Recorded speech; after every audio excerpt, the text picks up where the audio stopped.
Good morning, dear children. Today I am there before you to explain you the latest changes which have been introduced by CBSE, जो आपके लिए बहुत जरूरी है being students of class 12th. I would like to tell you that term 2 sample question papers have been introduced by CBSE to make you understand about the latest pattern.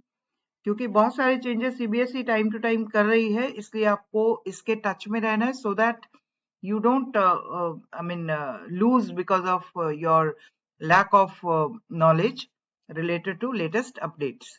तो सबसे पहले आपको इस बात का ध्यान देना है कि this test is going to be subjective now.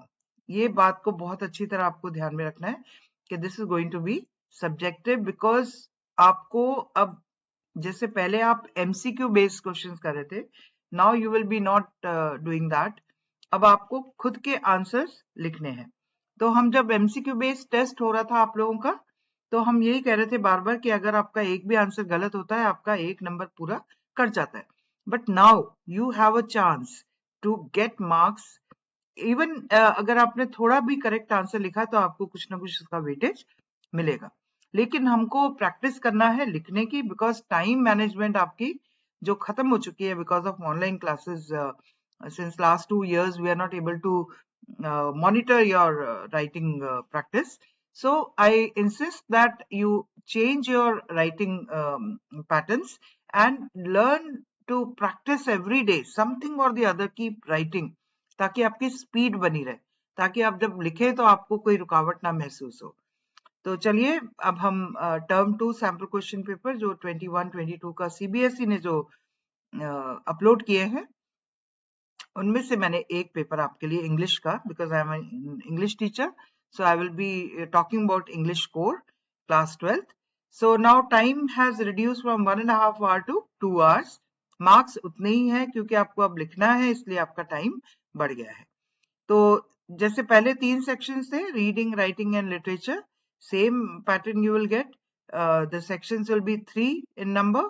Now let us proceed to the types of questions which you are going to get in reading section. Total marks allotted are 14. 8 marks for first passage, and for second passage you will be getting 6 marks. Now this is the passage which has been uploaded for your information.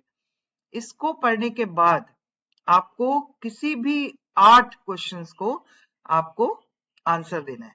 Total आपके पास 9 questions हैं. So you have 9 questions and all these 9 questions they are based on the content of the passage. आपको passage thoroughly पढ़ना पड़ेगा. और आपको जब reading करते हैं, उस टाइम मैंने आपको जब अनसीन पैसेज की वीडियो अपलोड की थी, तो मैंने उसमें आपको समझाया था कि जब आप रीडिंग कर रहे होते हैं तो एक बार अपने हाथ में पेंसिल रखिए, उसमें अंडरलाइन करते जाइए जो आपको लग रहा है कि इम्पोर्टेंट है, और उसी से आपको एक जनरल आइडिया हो जाएगा कि तो पैसेज किस चीज पे है. तो you will be able to answer questions later on if you know what is the gist of the passage. So when you are reading thoroughly, you will get a clear perception. और उसमें आपको ये ध्यान देना है कि आपको बिल्कुल भी मतलब कंफ्यूज नहीं होना है. जो आपके कंटेंट है उससे रिलेटेड आपको आंसर देने हैं. ठीक है, तो यहां से हम आगे बढ़ेंगे. These are 9 questions. Okay, so out of 9 how many you are suppose to do? You are supposed to do 8 questions. Okay, so these are 8 questions which you have to do, and 1 mark for each question that you have to take care. Now coming to the second passage, क्योंकि इस बार आपके 2 passages हैं. एक मैंने बताया आपको 8 marks का, दूसरा आपका 6 marks का. अब 6 marks में क्वेश्चन में आपको थोड़े विजुअल्स मिलेंगे, और उसके बेस पर आपको अपना पूरा पैसेज को अंडरस्टैंड करना है. सी, a sample percentage of the food consumption pattern is displayed here in figure 1. ये sample percentage of food consumption है, और 1026 बच्चों के ऊपर जिनकी उम्र 14 to 16 years है, उनके ऊपर ये पूरा स्टडी किया गया है. तो यहाँ पे एज ग्रुप्स लिखे हुए हैं, और no intake, 1 serving, 2 servings, 3 servings और मोर सर्विंग्स, इनको लेकर आपको पूरा ये पिक्चर दिया हुआ है. तो यहाँ पे फ्रूट्स वेजिटेबल्स से रिलेटेड है, यहाँ पे फ्रूट्स से रिलेटेड है, यहाँ पे एनर्जी डेंस स्नैक्स से रिलेटेड है, एनर्जी डेंस ड्रिंक्स से रिलेटेड है, कौन से बच्चे कितना इनटेक कर रहे हैं किस एज ग्रुप में, ठीक है। तो ये सर्वे जो है ये आपको 14 टू 16 इयर्स के बच्चों से रिलेटेड है। अब जब आप इस सर्वे की रिपोर्ट पढ़ रहे होंगे तो you will understand what the whole passage is about. यहाँ पे adopted from nutrition biomedical med center central.com, ये आर्टिकल्स में से लिया गया है। Source of information also you are getting over here. Now based on your understanding of the passage, answer any 6 out of the 7 questions given below. इस any 6 को आप बिल्कुल दिमाग में फिक्स कर लीजिए। एक बात मैं आपको बार बार बोलती हूँ कि एक तो आपको क्वेश्चन ध्यान से पहले पढ़ना है। आप लोग क्या करते हैं, क्वेश्चन बिल्कुल अच्छी तरह से पढ़ते नहीं हो और एकदम चल पड़ते हो आंसर देने के लिए। So first of all read the question properly and then answer the question, okay? And when you're answering, go back to the passage again and again. There you will understand कि yes, now this is the correct answer. ये नहीं कि एक बार एक answer को देखा और उसी को करेक्ट आपने मान लिया, ठीक है। तो यहाँ पे भी आपके कितने क्वेश्चन है, आपको 6 क्वेश्चन अटेम्प्ट करने हैं and each question has 1 mark, ठीक है। 1 नंबर के पूरे 6 क्वेश्चन है। यहाँ पे विजुअली इंपेयर्ड कैंडिडेट्स के जो क्वेश्चन है वो आपको नहीं करने हैं, जो आपको सिर्फ ऊपर वाला जो क्वेश्चन है उसको देखना है। जैसे 4th वाला ये है, आपको विजुअली इंपेयर्ड क्वेश्चन नहीं देखना है। You have to answer this question, okay. Similarly यहाँ पे 2 क्वेश्चन हैं जो विजुअली इंपेयर्ड कैंडिडेट्स के लिए है। God bless us all that we are blessed with eyesight, but unfortunately जिन बच्चों के पास eyesight की प्रॉब्लम है, they have to answer this question. So all of you will only look at this question, ठीक है। Third question जो है, तो जहां विजुअली इंपेयर्ड कैंडिडेट्स लिखा हुआ है उसको आपको देखने की जरूरत नहीं है, उसको आपको अटेम्प्ट करने की जरूरत नहीं है, आपको पहला पोर्शन अटेंड करना है, ठीक है। और सारे questions as I told you 1 mark के हैं, तो बहुत ज्यादा बढ़ चढ़ के नहीं लिखना। ये नहीं कि आपने एक आंसर के लिए 3-3, 4-4 लाइन लिख दी है, नहीं। Only 1 sentence is more than enough and that should be the correct one. And what you people are doing, you are trying to copy the whole passage. जिसमें भी आपको थोड़ा सा आंसर समझ आता हो तो आप पूरा पैसेज लिख देते हो। वो काम तभी करना है आपको जब आप बिल्कुल होपलेस हो जाएंगे कि I am not able to get the answer, the correct answer. Then you can write 1 or 2 lines before the correct answer and after the correct answer, okay. लेकिन आपको क्योंकि बोर्ड का पेपर है इसलिए आप छोड़ नहीं सकते। ये भी नहीं सोचना कि इसमें एक सेंटेंस का आंसर नहीं आ रहा तो मैं ना लिखूं। भले फिर आप 2-3 सेंटेंस में लिखिए तो उसमें कोई ना कोई आपका उससे रिलेटेड कॉन्सेप्ट हो जाएगा, ठीक है। चलिए, कुछ नहीं तो कम से कम आधा नंबर भी इसमें मिलेगा तो यू विल बी बेनिफिटेड। अगर आप टोटली छोड़ देते तो आपके लिए वो नुकसानदायक। सो रीडिंग पोर्शन हमारा कंप्लीट, हमारे 8 + 6 14 मार्क्स टोटल, ठीक है। ये देखिए, ये आपके 6 मार्क्स का है और पहला क्वेश्चन आपका 8 मार्क्स का है। So total in 14 marks for reading section. Now coming to writing section. Section B is writing section. So let us see what we can do with writing section. ठीक है, writing section में क्या changes हैं, किस तरह से आपको attempt करना है। You are Natasha residing in Pune. Your cousin from the same city is hosting your grandmother's 80th birth anniversary and has extended an invite to you. He has also requested your assistance for arrangements needed. Draft a reply of acceptance in not more than 50 words. यहाँ पे आपको invitation का reply देना है, ठीक है। तो reply देने के लिए आपको क्वेश्चन में आपने देखा इनविटेशन है तो इनविटेशन बना दो। क्वेश्चन ध्यान से पढ़ोगे तो आपको समझ आएगी कि जो आपको आंसर देना है वो रिप्लाई ऑफ एक्सेप्टेंस है, ठीक है। वर्ड्स का भी ध्यान रखना है आपको, कितने वर्ड्स होने चाहिए, 50 words, okay. So this is how you are going to check your own answer कि आप सही लिख रहे हो कि गलत लिख रहे हो, ठीक है। यहाँ पे आपका तीसरा जो है इसके मार्क्स आपके टोटल 3 मार्क्स है। सेक्शन बी जो राइटिंग सेक्शन है उसके टोटल मार्क्स आपके 8 है। तो बाइफर्केशन क्या है, 3 + 5। अब 5 मार्क्स किसके है, attempt any one from A and B. अब आपका ये ए पोर्शन है, you are Shantanu residing at घर B94, ये तो क्वेश्चन है पूरा, ठीक है। इसमें आपको लेटर लिखना है, this is application for job, okay. Applying को ध्यान से देखेंगे, applying for the position of a volunteer for each one teach one campaign, ठीक है। तो ये आपको एप्लीकेशन लिखनी है, ए पोर्शन है, और ये उससे रिलेटेड एक एडवर्टाइजमेंट है जो आपके न्यूज़पेपर में आपने पढ़ा है। तो जो आप एप्लीकेशन लिखोगे उसको इस पॉइंट्स को भी ध्यान में रखना है, इस सिचुएशन वेकेंट वाले एडवर्टाइजमेंट को पढ़ के लिखना है, ओके। अब यहाँ पे फिर लिखा है उन्होंने और, ओके।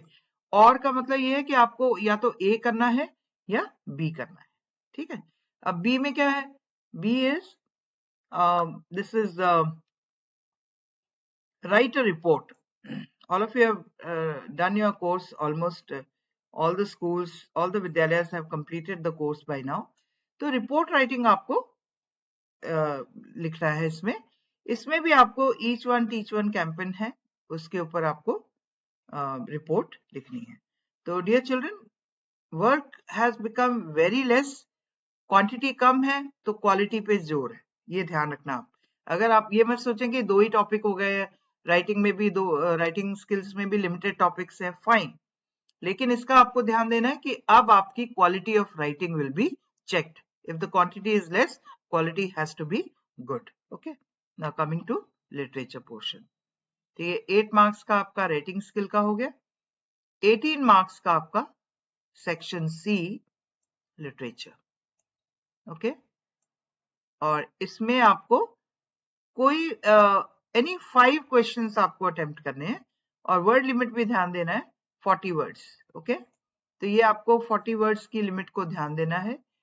एक एक क्वेश्चन का जो मार्क्स अलॉट हुए हैं वो 2, तो 5 करने हैं तो 2 into 5 विल बी 10 मार्क्स, तो ये आपका 10 मार्क्स का है।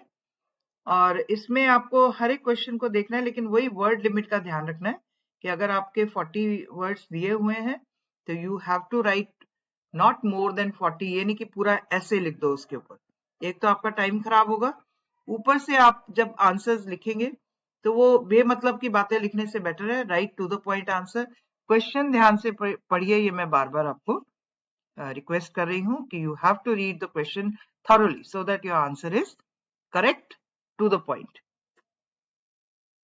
Now, 6th question, answer any 2 of the following in about 120 to 150 words. यहाँ आप लोग अपना पूरा जो आप ढेर सारा लिखना चाहते हो उसको आप आजमा सकते हो। It is 120 to 150 words. इस चीज का ध्यान रखना है। एक आंसर आपका 4 मार्क्स का है, so 4 into 2 is equal to 8 marks. So you will be getting questions based on your understanding of the poem or prose, whatever you have done, and this is beyond text. Beyond text understanding, global understanding, आपकी value added concepts को understand करना, सारी चीजें आपकी यहाँ पे test होंगी और आपके काम आएंगी, ठीक है। So you have to learn to you know when we were reading these questions in the class, one of the child said कि मैम क्वेश्चंस बहुत डिफिकल्ट लग रहे हैं। अब डिफिकल्ट क्यों लगते हैं, क्योंकि आपको आदत है स्ट्रेट क्वेश्चंस को आंसर करने की, जो आपके टेक्सचुअल एक्सरसाइजेस दी होती हैं, तो टेक्स्ट के क्वेश्चंस आप ऊपर स्ट्रेट आंसर ढूंढते हैं, वही आप आंसर्स लिखते हैं। But now things have changed, we are you know, एक आपने पीसा के आप लोग जो सीसीटी टेस्ट अटेम्प्ट करते हैं, उसमें यही कॉन्सेप्ट है that you have to understand the whole thing, develop your own thinking and try to visualise the whole concept of the passage जो भी आपको दिया गया है। तो यहाँ पे जितने भी आपके चैप्टर्स हैं उनको आपको थॉरोली पढ़ना है, so that you are able to answer all these questions in a befitting manner. As I told you, quality answers are required, right? So here answer any 2 of the following in 120 to 150 words.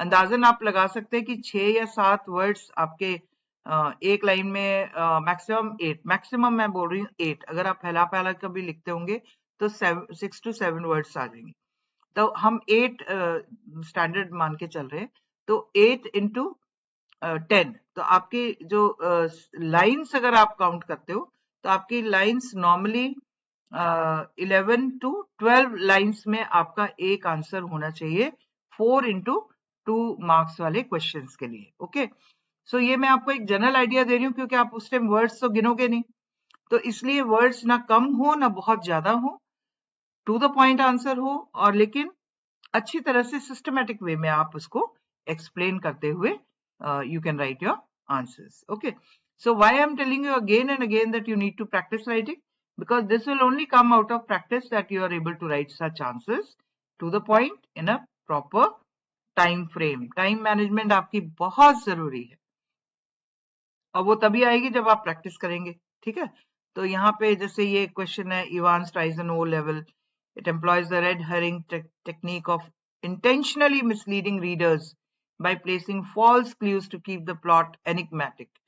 Substantiate with reference to text in about 120 to 150 words. अब इस answers को आप तभी कर पाएंगे जब आपने हर point पे जो राइटर ने, कॉलिन डेक्स्टर ने जो आपको एक एक जगह पॉइंट्स दिए हुए हैं, different activities, actions which were taking place during the story, तो जितनी टाइम बाउंड एक्टिविटीज थी वो सारी आपको खुद को अगर रीडिंग करेंगे तभी समझ आएंगी, ये आंसर भी तभी आप लिख पाएंगे। And if you get such questions and you don't write anything, you get upset कि अरे ये तो समझ ही नहीं आ रहा, करना क्या है, तो उसमें आपको सिर्फ ये सोचना है कि किस पॉइंट पर कौन सी बातें थी जो आपके एंड को मिसलीड कर रही थी, है ना, जो एंड आपने देखा इस स्टोरी में कि finally Evans again escapes from the prison, उसमें क्या हुआ है और क्यों हुआ, कौन मैक्लियरी था, कितने मैक्लियरी आए, कितनी उसने ड्रेसेस पहनी हुई थी, सारे फैक्ट्स आपको उसमें इंक्लूड करने हैं। जो ब्लड आ गया वो किस में आया, अंदर कैसे पहुंचा, all these things you know, और call of the invigilator, prison के जो ऑफिसर्स थे उनके एक्शंस, ये सारे आपको इंक्लूड करने हैं याद करके, इसलिए thorough reading. Again the thumb rule is you have to read thoroughly, इस थंब रूल को याद रखिए हमेशा। Okay, now this question related to Indigo. Biographies include features of non-fiction texts, factual information, and different text structures such as description, sequence, comparison, cause and effect, or problem and solution. Examine Indigo in the light of this statement in about 120 to 150 words. Historical event है Champaran movement. Think about it. Write all about how it was picked up, what happened to Gandhiji's life after that, what changes came in his life, it was a turning point of his life. ये सारी बातें आपको उसमें include करनी, confuse नहीं होना है, सिर्फ ध्यान से क्वेश्चन को पढ़ना है, और उससे पहले क्या करना है, चैप्टर को पढ़ना है। ठीक है, so my dear children and viewers, I feel that if you read thoroughly, I don't think anything can stop you from getting good marks in your language. Okay, so this was all about the new changes which have taken place in the question paper. I hope all these changes will be clear to you. ये जब आपके visuals वाले होते हैं, जो भी data वगैरह दिया होता है उसको पहले ध्यान से पढ़िए, उसके बाद आंसर्स पढ़ने हैं, और इस फिगर को देखते हुए रीडिंग प्रॉपरली पैसेज की करनी है। ठीक है, और यहाँ पे आपको ये सारे क्वेश्चंस में आपको खुद को आंसर लिखने, students own response is recorded in subjective question papers. Okay, तो again I would like to request you all, please go through the video again so that you can understand the whole content whatever I have explained you, and very soon I'll be uploading a question paper and I'll be solving it along with you. First of all, this is for your initial step, and please do subscribe to channel if not done so far. We'll be in touch regarding the board exams, preparations, latest changes according to CBSE, and topics related to grammar and literature portion of class 12th. Okay, so thank you very much. Have a nice day. God bless you all. Best of luck for your board exams. Thank you.